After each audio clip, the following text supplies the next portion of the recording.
या पुढल्या बातमीकडे बारामती शरद पवार गट आक्रमक झालेल्या बारामतीमध्ये रोहित पवार यांच्या समर्थनार्थ कार्यकर्त्यांची घोषणाबाजी पाहायला मिळते। कार्यकर्त्यांनी ईडीच्या विरोधात बांगड्या सुद्धा फोडलेल्या आहेत।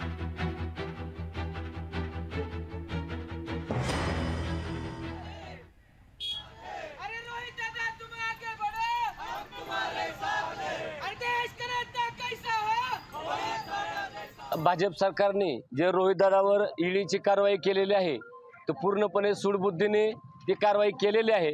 त्याबद्दल आम्ही बारामतीमधून सर्व युवक तरुण वर्ग रस्त्यावर आलेला आहे आणि भाजप सरकारचा निषेध म्हणून आम्ही बांगड्याचा आहेर भाजप सरकारला दिलेला आहे।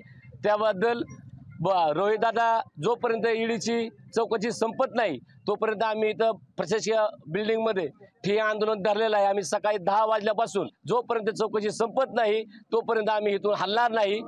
जोपर्यंत ईडी चौकशी संपत नाही तोपर्यंत आम्ही शेतकऱ्यांची मुलं इथं प्रशासकीय भवनाच्या बाहेरच थांबून राहणार आहे। जोपर्यंत चौकशी संपत नाही तोपर्यंत मात्र आम्ही इथंच ठाण मांडून राहणार अशी भूमिका बारामतीतल्या शरद पवार गटानं घेतलेली आहे। रोहित पवार यांची आज दुसऱ्यांदा ईडी चौकशी होतीये।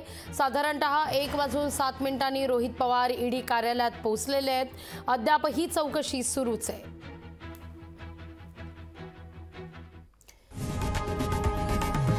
लोकशाही मराठी ऐका, पहा, जागरूक रहा।